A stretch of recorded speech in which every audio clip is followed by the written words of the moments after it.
So once again, very good afternoon or good evening to all of you. So once again, welcome to our channel, that is NEP classes.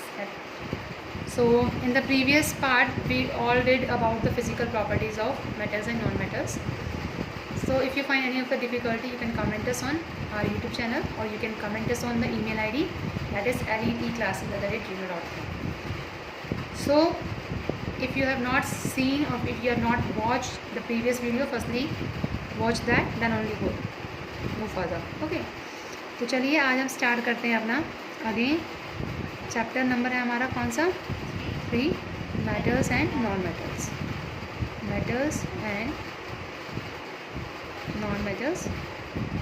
कल हमने देखा था इनकी कुछ physical properties के बारे में पढ़ा था। तो आज जो हमने एक मेन पार्ट करना है that is the chemical properties. ठीक है, तो आज का जो टॉपिक रहेगा हमारा that is the chemical properties of metal. इनकी जितनी ऑब्जर्वेशंस होती हैं chemical properties of metal, please उसको ध्यान से देखिए। प्रॉपर्टीज़ ऑफ मेटल, क्योंकि इसकी एक्टिविटीज़ भी बहुत इंपॉर्टेंट है आपके एग्जाम्स पॉइंट ऑफ व्यू से, और जितने भी कंक्लूजन्स आते हैं बीच में उन कंक्लूजन्स को भी प्लीज़ ध्यान से पढ़ते रहिए। ओके, तो चलिए देखिए अब हमारे पास इसके अंदर आता है कि मेटल्स की और केमिकल प्रॉपर्टीज़ क्या है। ओके, तो सब आज जो हम करेंगे that is activity number 3.9। Activity 3.9 because 3.8 तक का कल हमने देख लिया था, आज 3.9 करेंगे। तो 3.9 में हमें क्या बोल रखा है कि हमें सैंपल लेना है एक्टिविटी नंबर 3.8 का, लाइक मैग्नीशियम और सल्फर जो है। ठीक है, और उस सैंपल को टोंग्स की हेल्प से हमें पकड़ना है और try burning over the flame. जैसे कल हमने मैग्नीशियम लिया था और सल्फर पाउडर लिया था, मैग्नीशियम एंड सल्फर पाउडर, उसी को ही हमने क्या करना है टोंग्स की हेल्प से पकड़ के, और हमने क्या करना है इसको फ्लेम पे बर्न करना है। और repeat with the other metal samples, और भी मेटल सैंपल ले सकते हो, जरूरी नहीं कि सिर्फ आपको मैग्नीशियम और सल्फर ही लेना है। ठीक है, मेटल्स और नॉन मेटल्स आप सिर्फ मेटल्स क्या कहते हैं मैग्नीशियम के प्लेस पे और कोई भी ले सकते हैं। Sulphur is a non metal, लेकिन मैग्नीशियम क्या आपका मेटल है। उसके बाद आपने क्या करना है collect the product if form. जो भी प्रोडक्ट बनेगा उसको बर्न करने के बाद, ठीक है, हमारे फ्लेम के बाद जो भी प्रोडक्ट बनेगा उसको कलेक्ट करिए। Let the product and the metal surface cool down. आपने इसको बर्न किया, बर्न के बाद कुछ तो हमें मिलेगा इसका प्रोडक्ट। ठीक है, जो भी प्रोडक्ट मिलेगा आफ्टर बर्निंग उसको हमें क्या करना है ठंडा होने के लिए रख देना। तो उसके बाद हम क्या करेंगे कि विच मेटल बर्न्स ईजली। अगर हम बहुत सारे मेटल्स ले रहे हैं, जरूरी नहीं कि मैग्नीशियम ही है, और भी बहुत सारे मेटल्स हो सकते हैं, अगर हम उनको बर्न कर रहे हैं तो कौन सा मेटल ऐसा है जो ईजिली बर्न कर जाएगा। ठीक है, मैं बताती हूँ आपको, मैग्नीशियम भी है, सोडियम भी है, पोटेशियम भी है। ठीक है, ये ऐसे मेटल्स हैं जो कि क्या होते हैं ईजिली बर्न हो जाते हैं। ठीक है, ईजिली बर्न हो जाते हैं। और कैसे कलर की फ्लेम देते हैं ये जब इनको बर्न करा जाता है, अभी आपको टेबल के थ्रू मैं आपको बताऊँगी कि किस तरह से ये कलर्स प्रोवाइड करते हैं। और नेक्स्ट क्वेश्चन आता है कि किस तरह का मेटल सरफेस अपीयर होता है बर्न होने के बाद, उसके बारे में भी आपको टेबल के थ्रू ही बताया जाएगा। और उसको फिर हमें क्या करना है रिएक्टिविटी सीरीज़ के अकॉर्डिंग क्या करना है, हमें उसको क्या करना है टेबल बताना है, अरेंज करना है। ठीक है, तो मैं आपको टेबल बता रही हूँ कि क्या क्या होता है। सीरियल नंबर, मेटल लिखा हमने कौन कौन से मेटल्स लिए हैं। ठीक है, कलर क्या है फ्लेम का, colour of flame. After that appearance of metal surface कि किस तरह से दिखाई देगा after burning, appearance of metal surface. And after that solubility of in water, solubility in water. हमें ये टेबल बतानी है। ठीक है, कि क्या क्या इसके अंदर क्या हो रहा है सॉल्युबल हो रहा है, कौन सा क्या नहीं। सबसे पहला हमारे पास आता है that is the metal of copper. ठीक है, कॉपर जो होता है उसका फ्लेम जो होता है जब उसको बर्न करते हैं तो हमें फ्लेम मिलता है ग्रीन और ब्लू कलर का। कौन से कलर का मिलता है बेटा, ग्रीन ब्लू। ठीक है, और इसका मेटल सरफेस कैसा हो जाएगा, कभी आपने घर के यूटेंसिल्स में कॉपर लगा हुआ देखा, तांबा जो होता है। ठीक है, उसका सरफेस कैसा होता है ब्लैकिश होता है नीचे से। ठीक है, और ये क्या होता है इनसॉल्युबल होता है वाटर के अंदर, सॉल्युबल नहीं होता, क्या होता है इनसॉल्युबल। सेकेंड केस में हमारे पास क्या है आपके पास Fe। Fe stand for your iron. Iron का जो कलर होता है कोई चेंज नहीं होता फ्लेम के बाद, नो कलर। ठीक है, अपीयरेंस कैसी होती है इसकी, रेडिश कलर की होती है। कभी आपने लोहे को मेल्ट करते हुए देखा है, इसका जो अपीयरेंस होता है वो रेडिश कलर का होता है, बिल्कुल उबलता हुआ। ठीक है, और ये भी क्या होता है आपके पास, इनसॉल्युबल होता है। क्या होता है, इनसॉल्युबल। सिमिलरली नेक्स्ट केस हम लेते हैं सोडियम का। सोडियम एक मेटल है, अगर इसका कलर देखते हैं तो वो होता है येलो कलर। आफ्टर दैट बनी ये येलो कलर की फ्लेम देता है हमें, और ये इसका अपीयरेंस कैसा होता है, वाइट अपीयरेंस होता है इसका, और ये क्या होता है, सॉल्युबल होता है। क्या होता है, सॉल्युबल। ठीक है, वैसे तो ये कैच कर जाएगा फायर को अगर वाटर के अंदर उतारेंगे, लेकिन घुल जाएगा उसके अंदर। फोर्थ पार्ट आपका आता है मैग्नीशियम। मैग्नीशियम जो मेटल होता है वो कैसा कलर देता है, वाइट लाइट देता है। कैसे कैसे कलर की लाइट देता है बेटा, वाइट लाइट। ठीक है, और इसका अपीयरेंस कैसा होता है, अपीयरेंस भी इसका कैसा होगा, वाइट होगा। सिमिलरली ये सॉल्युबल होगा किसमें, इन हॉट वाटर के अंदर। ठंडे पानी के अंदर ये सॉल्युबल नहीं होता, ये हॉट वाटर के अंदर सॉल्युबल होता है, क्योंकि ठंडे के साथ इसकी रिएक्टिविटी नहीं बनती है, हॉट के साथ ये रिएक्ट होकर ये सॉल्युबल हो जाता है। उसके बाद हम जो नेक्स्ट देखते हैं that is a calcium metal. जो कैल्शियम है वो कैसे कलर का की वो फ्लेम देता है, brick red colour, brick red colour, और इसका अपीयरेंस भी कैसा होता है, वाइट होता है, और ये पार्शियली सॉल्युबल होता है, पूरा नहीं घुलता, पार्शियल होता है, partially soluble. Okay, and the next one is zinc. जो जिंक मेटल होता है उसका कलर कोई चेंज नहीं होता, वो भी नो कलर होता है आयरन की तरह। ठीक है, लेकिन ये कलर कैसा देता है, अपीयरेंस वाइटिश देता है, और ये इनसॉल्युबल होता है, ये सॉल्युबल नहीं होता, insoluble. And the last one is aluminium. Aluminium कैसी फ्लेम देता है आपको, वाइट फ्लेम देता है। अगर आप उसको बर्न करवा के देखें कभी एल्यूमिनियम को, तो वाइट फ्लेम देगा, और अपीयरेंस भी कैसी होगी इसके सरफेस पर, वाइटिश ही होगी, और ये भी क्या होता है, इनसॉल्युबल होता है वाटर के साथ। तो ये कुछ एक्टिविटी हैं जो आपकी क्या शो करती हैं, कलर के बारे में बताती है फ्लेम की, अपीयरेंस के बारे में बताती है, और सॉल्युबल है या नहीं है उसके बारे में बताती है। और अगर हम इसी चीज़ को उसकी रिएक्टिविटी सीरीज़ के अकॉर्डिंग देखें, ठीक है, वो देख लेते हैं। सबसे ज़्यादा रिएक्टिव होता है आपका सोडियम, सबसे ज़्यादा नहीं बोल सकते, सोडियम से आगे भी हैं। ठीक है, sodium is greater than calcium, calcium is greater than magnesium, magnesium is greater than aluminium, than zinc, than iron, than copper. ये एक रिएक्टिविटी सीरीज़ है इसकी कि सोडियम से ज़्यादा कौन है, कैल्शियम, कैल्शियम से ज़्यादा कौन रिएक्टिव है, मैग्नीशियम, मैग्नीशियम से ज़्यादा कौन रिएक्टिव है, एल्यूमिनियम, एल्यूमिनियम से ज़्यादा रिएक्टिव कौन है, zinc, than iron, than copper. ठीक है, अगर हम इसका एक वो बनाना चाहें तो NCMAZFC, ये आपको वर्डिंग लर्न करनी पड़ेगी, NCMAZFC। ठीक है, KFC होता है ना, बड़ा वो TV में ऐड देखी होगी, तो KFC से ZFC याद रखो। ठीक है, नॉन मेडिकल करते हैं ना, नॉन मेडिकल में केमिस्ट्री आती है, ठीक है, NCM हो जाएगा, नॉन मेडिकल में केमिस्ट्री आती है, NCM, और A आप याद रख लीजिए, NCMAZFC, that is non is what, that is a reactivity series of metals. और ये कैसे है, डिक्रीजिंग ऑर्डर में। ठीक है, तो यहाँ से आप देख सकते हो कि कौन सा सबसे ज़्यादा मोर रिएक्टिव है, कॉपर इज मोर रिएक्टिव। ठीक है, तो ये यहाँ से हमने क्या था, एक्टिविटी नंबर 3.9 बता दी। अब यहाँ से हम एक केमिकल रिएक्शंस दिखाते हैं। वो केमिकल रिएक्शन क्या होती है कि अगर हम मेटल को ऑक्सीजन के साथ रिएक्ट कर दें, किसके साथ रिएक्ट कर दें, ऑक्सीजन के साथ, तो ये हमें क्या दे देगा, मेटल ऑक्साइड दे देगा। क्या दे देगा, मेटल ऑक्साइड। ये एक जनरल फॉर्मूला है, इसको याद कर ले तो सारी क्वेश्चन याद हो जाएगी अपने आप। ठीक है, मेटल को ऑक्सीजन के साथ रिएक्ट किया तो आपको क्या देगा, ये मेटल ऑक्साइड दे देगा। फॉर एग्जाम्पल मेटल हम ले लेते हैं, कॉपर ले लेते हैं, कॉपर ने ऑक्सीजन के साथ रिएक्ट किया, ऑक्सीजन गैस दे दी। ठीक है, तो ये आपको क्या दे देगा, CuO, लेकिन आप इसको क्या करेंगे, बैलेंस करेंगे, यहाँ 2 आ जाएगा, यहाँ 2 आ जाएगा। देखिए दोनों कॉपर 2 हो गए, ऑक्सीजन भी 2 हो गए, यहाँ पे 2 होने लगा। ठीक है, और आप इक्वेशन ले सकते हैं, एल्यूमिनियम का ले सकते हैं, एल्यूमिनियम मेटल है, एल्यूमिनियम ने ऑक्सीजन के साथ रिएक्ट किया तो हमें क्या मिलेगा, Al2O3, ये मिलेगा। ठीक है, अब इसको बैलेंस करिए, यहाँ पे 2 है, यहाँ पे अगर 2 करते हैं, ठीक है, लेकिन यहाँ पे 2 है, इसको 3 करना पड़ेगा। तो अब आप देखिए क्या मिलता है आपको, अगर इसको आप बैलेंस करते हैं, इसको भी 2 कर दीजिए, इसको 4 कर दीजिए, तो 2 4 हो जाएगा। ठीक है, ये 3 6 हो जाएगा, और इसको क्या कर दिया हमने, 2 कर दिया, तो ये क्या हो गया आपकी बैलेंस इक्वेशन। इट मीन्स अगर आपको ये जनरल फॉर्मूला याद है, ठीक है, लर्न है, तो आप इसको क्या कर सकते हो, इजीली कोई भी रिएक्शन इसके अकॉर्डिंग लिख सकते हैं।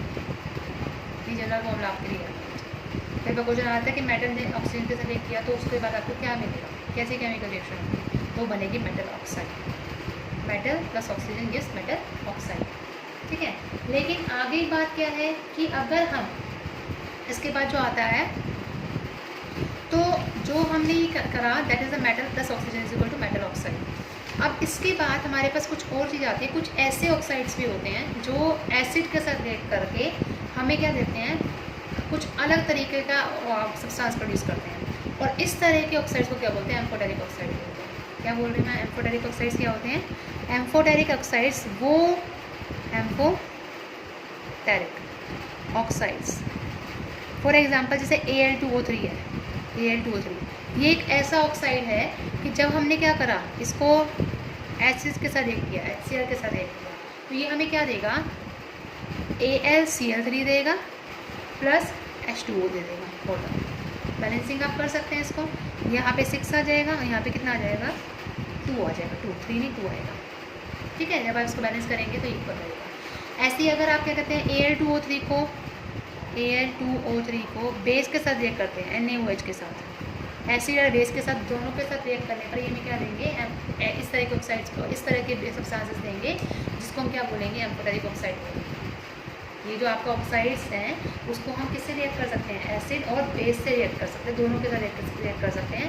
तो इस तरह के जो मेटल ऑक्साइड है जो दोनों एसिड और बेस के साथ रिएक्ट कर जाएंगे ताकि वो क्या बना सकें, सोल्ट प्लस वाटर बना सकें, सोल्ट सब्सटेंस और वाटर बना सकें, then that is known as what, amphoteric oxides, ठीक है। अब जैसे NaOH के साथ आपने रिएक्ट किया तो NaOH के साथ इसको क्या मिलेगा, सोडियम एल्यूमिनेट बनेगा। देखो NaAlO, इसको बोलते हैं sodium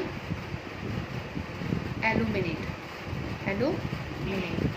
plus water plus H2, ठीक है। इसका बैलेंस कर दीजिए, यहाँ 2 आ जाएगा और यहाँ पे भी आ जाएगा आपके पास 2 आ जाएगा। तो क्या बोला amphoteric oxide, amphoteric oxides are such oxides like zinc oxide, aluminium oxide, ये क्या है, ऐसे ऑक्साइड्स हैं जो कि किसके साथ रिएक्ट करते हैं, एसिड या फिर बेस के साथ रिएक्ट करके क्या मिलेगा हमें, सोल्ट प्लस वाटर मिलेगा, that is known as amphoteric oxide, ठीक है। इसमें जिंक ऑक्साइड भी आ सकता है आपका, जितने मेटल ऑक्साइड के बारे में बात करते हैं। अब उसके बाद कुछ ऐसे मेटल ऑक्साइड्स होते हैं जो वाटर के साथ रिएक्ट करते हैं और वाटर के साथ रिएक्ट करने पर हमें क्या देते हैं, एल्कलीज प्रोड्यूस करते हैं, ठीक है। फॉर एग्जांपल जैसे सपोज करिए सोडियम ऑक्साइड ले लिया मैंने, कुछ ऐसे ऑक्साइड हैं जिसने क्या किया, वाटर के साथ रिएक्ट करने पर हमें क्या दे दिया, एल्कलीज दे दी, मतलब बेस प्रोवाइड करा, ठीक है। तो वो क्या दे देगा आपको, NaOH प्रोवाइड कर देगा। यहाँ पे आप इसका जनरल फॉर्मूला क्या लिखोगे, एम्फोटेरिक ऑक्साइड प्लस एसिड और बेस, एसिड और base give salt plus water, ये याद रखिए, ठीक है। और यहाँ पे क्या मिल जाएगा आपके पास, metal oxide plus water gives alkalies, ये याद रखना है आपको, ये जनरल फॉर्मूलाज आपको याद रखना है। उसके बाद आप रिएक्शन कैसे भी बना सकते हो बेटा, ये रिएक्शन, ये जनरल फॉर्मूला जाके ये वाला एक ये वाला इसमें, ठीक है। इसको बैलेंसिंग करेंगे तो यहाँ पे 2 आ जाएगा बस। सिमिलरली और देखिए K2O है, पोटेशियम ऑक्साइड है, अगर उसको वाटर के साथ रिएक्ट करते हैं तो हमें क्या मिलेगा, 2KOH मिल जाएगा, एल्कलीज मिल गया, बेस मिल गया आपके पास, ठीक है। तो ये जो रिएक्शंस है ये बहुत इंपॉर्टेंट रिएक्शंस है आपके, ठीक है, एग्जाम में बहुत बार पूछ जाती हैं, इसलिए लिखा गया है यहाँ पर। आप अगर देखें तो अपने पेज नंबर 42 पे देखिए, तो पेज नंबर 42 पे आपको बोल रखा है कि मेटल्स जो हैं वो रिएक्ट नहीं करते ऑक्सीजन के साथ सेम रेट पर, लेकिन डिफरेंट मेटल्स जो है वो डिफरेंट रिएक्टिविटी शो करते हैं टुवर्ड्स ऑक्सीजन। जैसे फॉर एग्जांपल अगर पोटेशियम और सोडियम को देखा जाए, ऑक्सीजन के साथ वो जल्दी क्या करते हैं, फायर को कैच कर देते हैं, ठीक है, और इसलिए इसको कहाँ रखा जाता है, केरोसिन ऑयल में रखा जाता है। लेकिन कुछ मेटल्स ऐसे हैं जैसे कि ऑर्डिनरी टेम्परेचर पे आते ही, लाइक मैग्नीशियम ऑक्साइड है या फिर आपका जिंक है, लेड है, कोई भी है, जिसके ऊपर अगर ऑक्सीजन की एक लेयर इकट्ठी हो गई तो वो आगे क्या होगा, उसको प्रिवेंट करेगा ऑक्सीडेशन के जाने से, which it prevents it from the oxidation, ठीक है। तभी हम कहते हैं कि जो आपका आयरन है वो बर्न नहीं करता, लेकिन आयरन फिलिंग्स क्या कर जाती है, बर्न कर जाती है, बिकॉज आयरन फिलिंग के ऊपर क्या होगी, ऑक्साइड की एक लेयर है आगे, ठीक है। सिमिलरली अगर बात करूँ कॉपर बर्न नहीं करेगा, लेकिन अगर हम किसी सब्सटेंस के ऊपर एक कोटेड लेयर देखें कॉपर की, ब्लैक लेयर, कॉपर 2 ऑक्साइड की, ठीक है, तो वो क्या शो करेगा, ऑक्सीडेशन प्रोसेस शो कर देगा। ऐसे ही आपका सिल्वर और जो गोल्ड है वो रिएक्ट नहीं करेगा ऑक्सीजन के साथ एक गिवन टेम्परेचर पर, हाई टेम्परेचर पर। तो ये तरह के जो आपके एप्लीकेशंस बेस्ड क्वेश्चंस हैं वो आपके इस किस में लाई करते हैं, केमिकल प्रॉपर्टीज और मेटल्स में लाई करते हैं, ठीक है। और ऐसे ही अगर हम देखें तो रिएक्टिविटी सीरीज से, अपनी रिएक्टिविटी सीरीज में सोडियम जो है वो सबसे हाईली रिएक्टिव है, देख रहे हो तो आप, सोडियम क्या है, सबसे हाईली रिएक्टिव है, मोस्ट रिएक्टिव एग्जाम्पल है यहाँ पर। और जो मैग्नीशियम है वो कम वो है, मतलब इसके कंपैरिजन ज़्यादा है, ठीक है। और इसके कंपैरिजन क्या है, इनके कंपैरिजन ये कम है आपके पास रिएक्टिव। सोडियम कम, कैल्शियम उससे ज़्यादा, मैग्नीशियम उससे ज़्यादा, उससे ज़्यादा एल्यूमिनियम, उससे ज़्यादा जिंक, उससे ज़्यादा आयरन, उससे ज़्यादा कॉपर, ठीक है। तो इसको याद रखिएगा, ये सीरीज़ हमेशा आपको याद रखनी चाहिए। तो ये जो रिएक्टिविटी सीरीज़ है ये आपको हेल्प करेगी रिएक्शन करने के लिए। इसने क्या बोला कि जब हम बर्न करते हैं किसी भी मेटल को ऑक्सीजन के साथ तो उसके ऊपर एक ऑक्साइड की लेयर आ जाती है, और वो ऑक्साइड की लेयर आपको क्या डिसाइड करती है कि वो वेदर द सब्सटेंसेस एसिडिक और बेसिक इन नेचर। ये मैं आपको कल भी बता चुकी हूँ, ठीक है, समझ आ गई बात। तो ये आपकी क्या है कि कुछ केमिकल प्रॉपर्टीज़ हैं मेटल्स के बारे में जो एक्टिविटी नंबर 3.9 के अंदर है। ओके, देखिए नेक्स्ट आता है आपका एनोडाइजिंग। एनोडाइजिंग का मतलब क्या होता है, एनोड, ठीक है, एनोड होता है वैसे पॉजिटिव चार्ज। तो एनोडाइजिंग एक ऐसा प्रोसेस है जिसके अंदर हम एक एल्यूमिनियम की थिक लेयर, ऑक्साइड लेयर बनाते हैं, यानी कि एल्यूमिनियम के ऊपर एक थिक ऑक्साइड लेयर अगर आ जाएगी तो वो उसको क्या करेगा, कोरोजन से प्रिवेंट कर देगा। यानी कि एल्यूमिनियम मतलब ऑक्साइड को कोटिंग करवाई और उसने क्या कर दिया, उसको रेजिस्ट कर दिया टू फर्दर कोरोजन से। तो ये जो कोरोजन है, ठीक है, वो किसकी वजह से नहीं लगेगा, किसकी वजह से प्रिवेंट होगा, due to the thick layer of oxide, oxide की थिक लेयर की वजह से ऐसा होगा। तो एनाडाइजिंग के दौरान जो हमारा क्लीन एल्यूमिनियम आर्टिकल्स हैं, जो एल्यूमिनियम के आर्टिकल्स होते हैं लाइक यूटेंसिल्स, वो क्या होते हैं, वो अपने आप को एक एनोड बना देते हैं, यानी कि एल्यूमिनियम के ऊपर भी पॉजिटिवली चार्ज होता है और एनोड के ऊपर कैसा होता है, पॉजिटिवली चार्ज होता है। और उसको क्या किया जाता है, इलेक्ट्रोलाइज किया जाता है, किसके साथ, H2SO4 के साथ। H2SO4 क्या है, एक तरह से इलेक्ट्रोलाइसिस सॉल्यूशन है जो अपने आप को ब्रेक डाउन कर देता है, ठीक है। अब इसमें जो क्या कहते हैं आपकी ऑक्सीजन गैस इवोल्व है, ठीक है, वो कहाँ जाएगी, एनोड के साथ रिएक्ट करेगी और उसके ऊपर एक कैसा लेयर बना देगी, एक प्रोटेक्टिव लेयर बना देगी। और वो प्रोटेक्टिव लेयर कैसा होगा, थिकर होगा, बहुत मोटा लेयर होगा, जिसकी वजह से वो उसको क्या होगा, कोरोसिव से प्रिवेंट करेगा। अब ये जो लेयर है उसको वापस क्या किया जाएगा, डाई किया जाएगा, मतलब पेंट कर सकते हैं आप, डाई कर सकते हैं उसको, ताकि उसको एल्यूमिनियम आर्टिकल्स जो भी हमारे पास थे जिसको हमने कोरोजन से बचाया था उसको हम क्या दे सके, एक एट्रैक्टिव फिनिशिंग दे सके। तो this whole process is known as what, anodising. इसको क्या बोलते हैं, एनोडाइजिंग।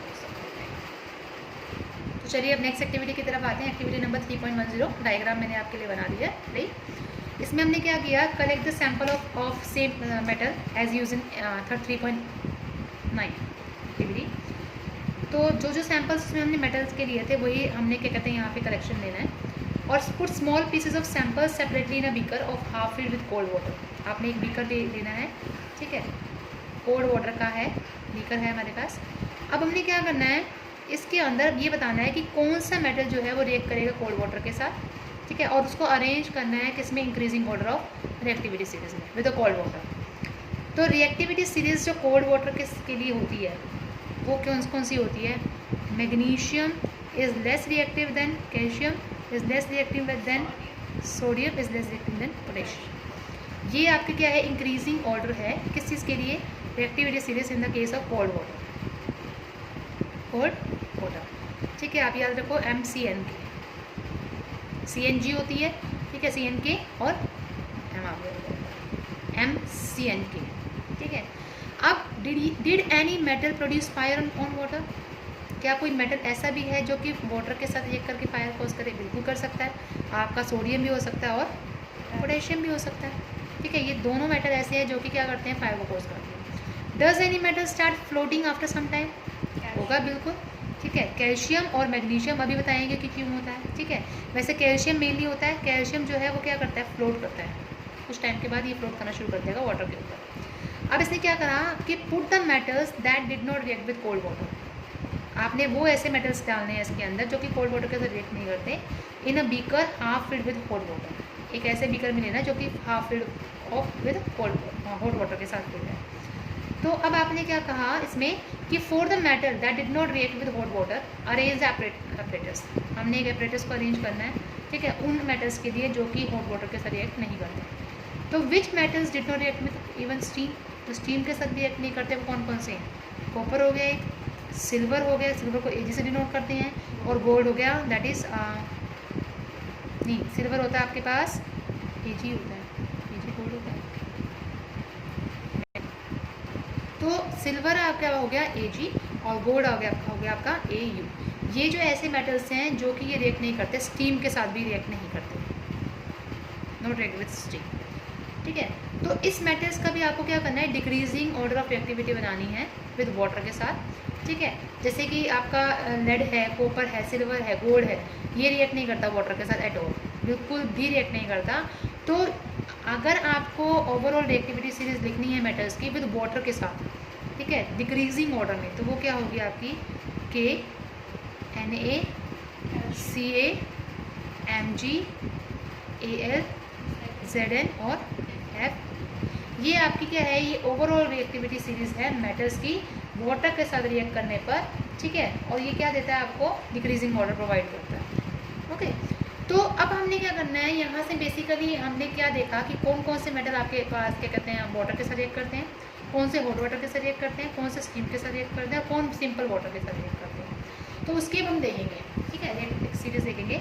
लेकिन उससे पहले हम देखते हैं कि मेटल जब आपका वाटर के साथ रिएक्ट करता है, किसके साथ, वाटर के साथ, तो ये आपको क्या देता है, मेटल ऑक्साइड, एक तो मेटल ऑक्साइड देगा प्लस हाइड्रोजन गैस देगा, क्या देगा, हाइड्रोजन गैस ये देगा, ठीक है। ऐसे ही जब मेटल ऑक्साइड आपका किसके साथ रिएक्ट होगा, वाटर के साथ रिएक्ट होगा, तो ये हमें क्या देगा, मेटल हाइड्रोक्साइड देगा, क्या देगा, मेटल हाइड्रोक्साइड। मेटल ने वाटर के साथ रिएक्ट किया तो metal oxide plus hydrogen gas मिली, मेटल ऑक्साइड ने वाटर के साथ रिएक्ट किया तो आपको क्या मिलेगा, मेटल हाइड्रोक्साइड मिलेगा। आप एग्जाम्पल ले सकते हो, आप मेटल क्या है आपके पास, Ca, वाटर ले लिया H2O, तो हमें क्या मिलेगा, CaO मिल जाएगा plus hydrogen gas H2 gas मिल जाएगा, प्लस हीट एनर्जी भी मिल जाएगी, कुछ अमाउंट ऑफ हीट एनर्जी मिल जाएगी। सिमिलरली और कोई एग्जाम्पल है, सोडियम है, वाटर के साथ रिएक्ट किया, आपको क्या मिलेगा, NaOH मिल जाएगा, हाइड्रोक्साइड मिल गया, ठीक है, आपके पास plus H2 plus heat energy ये मिल गई। तो इस तरह से जो है आपके पास that gives you metal oxides, ठीक है। लेकिन ये कुछ ऐसे भी मेटल्स हैं जैसे Ca ने OH2O के साथ रिएक्ट किया, ठीक है, तो वो आपको क्या देगा, दैट इज़ नोन एज, एक मेरा Ca जब H2O के साथ देगा बेटा, ये आपका देगा CaO देगा, calcium hydroxide plus hydrogen gas. लेकिन अगर मैं K को लिखूँ, पोटेशियम है, पोटेशियम को वाटर के साथ रिएक्ट किया तो हमें क्या मिला, KOH plus H2 plus heat energy, ये अमाउंट ऑफ मिल जाएगा। अब आप अपने बुक के पेज नंबर 43 पर देख सकते हैं, इसमें लिखा हुआ है कैल्शियम स्टार्ट फ्लोटिंग। जो आपका ये कैल्शियम है ये क्या करना लग जाएगा, ये फ्लोट करने लग जाएगा। क्यों करेगा ये फ्लोट, वाटर के अंदर क्यों फ्लोट करेगा, बिकॉज जो बबल्स निकले हैं हमारे पास हाइड्रो, तो जो कैल्शियम है वो क्या करता है, फ्लोट करता है। और वो फ्लोट क्यों करेगा, देखिए वाटर के साथ है तो वो क्या करेगा, फ्लोट करेगा। और वो फ्लोट क्यों करेगा, क्योंकि इसके अंदर क्या निकल रहे हैं, बबल्स निकल रहे हैं। देखिए आपको बबल्स दिखाई दे रहे हैं हाइड्रोजन गैस के, ठीक है। ये जो बबल्स हैं हाइड्रोजन गैस के, ये क्या करते हैं, उसके सरफेस ऑफ द मेटल के साथ क्या होता है, चिपक जाते हैं, Ca के साथ चिपक जाते हैं बबल्स जाके, जिसकी वजह से उसको क्या बनाते हैं, वो लाइटर वेट बना देते हैं और वो क्या करते हैं, फ्लोट करने लग जाते हैं, ठीक है। ऐसे ही आपके पास मैग्नीशियम है। अगर मैग्नीशियम का हम एग्जांपल लें तो मैग्नीशियम रिएक्ट नहीं करता, हमारा कोल्ड वाटर के साथ रिएक्ट नहीं करता, ठीक है, ये रिएक्ट नहीं करता कोल्ड वाटर के साथ। अब जब ये रिएक्ट नहीं करेगा कोल्ड वाटर के साथ, और इट मीन्स ये किसके साथ रिएक्ट करेगा, हॉट वाटर के साथ रिएक्ट करेगा। और ये जब हॉट वाटर के साथ रिएक्ट करेगा तो ये क्या देगा आपको, H2O के साथ रिएक्ट करने पर मैग्नीशियम हाइड्रोक्साइड देगा, ठीक है, और हाइड्रोजन गैस प्रोवाइड करेगा। अब वो हाइड्रोजन गैस आया, हाइड्रोजन गैस क्या करेगा, उस मेटल के साथ स्टिक हो जाएगा और वो क्या कर देगा, उसको फ्लोटिंग नेचर का बना देगा, ठीक है। नेक्स्ट आपके पास आता है मेटल्स लाइक एल्यूमिनियम है, आयरन है, जिंक है। वो ना तो रिएक्ट करते हैं किसके साथ, कोल्ड वाटर के साथ, ना ही वो रिएक्ट करते हैं हॉट वाटर के साथ, ठीक है। लेकिन वो किसके साथ रिएक्ट करते हैं, they react with steam, steam के साथ रिएक्ट करते हैं। वो क्या बनाने के लिए, मेटल ऑक्साइड और हाइड्रोजन बनाने के लिए। कौन कौन से मैंने बोला, metals like aluminium, iron and zinc, जो कि ना तो हॉट वाटर के साथ रिएक्ट करेंगे ना ही वो कोल्ड वाटर के साथ रिएक्ट करेंगे। जैसे अब एग्जांपल देख लेते हैं, एल्यूमिनियम को वाटर के साथ रिएक्ट करवाया तो हमें क्या मिलेगा, एल्यूमिनियम ऑक्साइड मिलेगा प्लस H2 गैस मिलेगा, ठीक ठीक है, आप इसको बैलेंस कर लीजिए। यहाँ 2 आ जाएगा, यहाँ 3 आ जाएगा, अगेन यहाँ पे क्या आ जाएगा 3 आ जाएगा। ऐसे ही अगर आप आयरन को कर रहे हैं Fe को H2O के साथ रिएक्ट कर रहे हैं, ठीक है, तो आपको क्या मिलेगा Fe3O4 मिलेगा प्लस H2 के ऐसा हो जाएगा। ठीक है, इसका भी आप बैलेंस करिए, 3 हो जाएगा, ये 4 हो जाएगा यहाँ पे, एंड हियर अगेन 4H2 हो जाएगा। तो इस तरह के जो मेटल्स होते हैं, मेटल्स जैसे लेड है, कॉपर है, जो मैंने आपको बताया था, कॉपर, सिल्वर है आपका, ठीक है, गोल्ड है, ये वाटर के साथ रिएक्ट करते ही नहीं है, इसलिए हम उनका कोई सीरीज लिखते ही नहीं है। ठीक है, एल्यूमिनियम, आयरन, जिंक जो है ये ना तो किसके साथ रिएक्ट करेंगे, ना तो ये कोल्ड वाटर के साथ रिएक्ट करेंगे, ना ही वो हॉट वाटर के साथ रिएक्ट करेंगे। ये किसके साथ रिएक्ट करेंगे तो स्टीम के साथ रिएक्ट करेंगे। ठीक है, और मैग्नीशियम किसके साथ रिएक्ट नहीं करता, कोल्ड वाटर के साथ रिएक्ट नहीं करता मैग्नीशियम, क्योंकि वो कोल्ड वाटर, वो किसके साथ रिएक्ट करेगा, हॉट वाटर के साथ रिएक्ट करेगा। हॉट वाटर के साथ रिएक्ट करने पर वो मैग्नीशियम हाइड्रोक्साइड ना देगा, और वो वहाँ पर क्या मिलेगी, उसकी हाइड्रोजन की एक लेयर मिलेगी, और हाइड्रोजन की लेयर उसके साथ क्या हो जाएगी, स्टिक हो जाएगी, जिसकी वजह से उसको क्या कर देगी, फ्लोटिंग नेचर बना देगी। ऐसे ही आपका कैल्शियम है, कैल्शियम फ्लोट करेगा, बिकॉज वहाँ पे जो बबल्स हैं हाइड्रोजन गैस के उसके साथ स्टिक होकर वो क्या बना देगी, उसको फ्लोटिंग नेचर बना देगी। तो ये कुछ आपके एप्लीकेशन बेस्ड क्वेश्चन है जो आपको पता होना चाहिए कि कौन सा स्टीम के साथ रिएक्ट करता है, कौन सा हॉट वाटर के साथ रिएक्ट करता है, कौन सा कोल्ड वाटर के साथ रिएक्ट करता है, और क्या उसकी सीरीज है। अगर आपको यहाँ तक किसी भी टॉपिक में कोई प्रॉब्लम आई हो तो then you can ask from us on the YouTube channel as well as on the email ID, that is eliteclasses@gmail.com। जितना हो सके शेयर करिए, लाइक करिए और सब्सक्राइब करिए, ताकि आपको डेली की नोटिफिकेशन मिलती है। Thank you so much.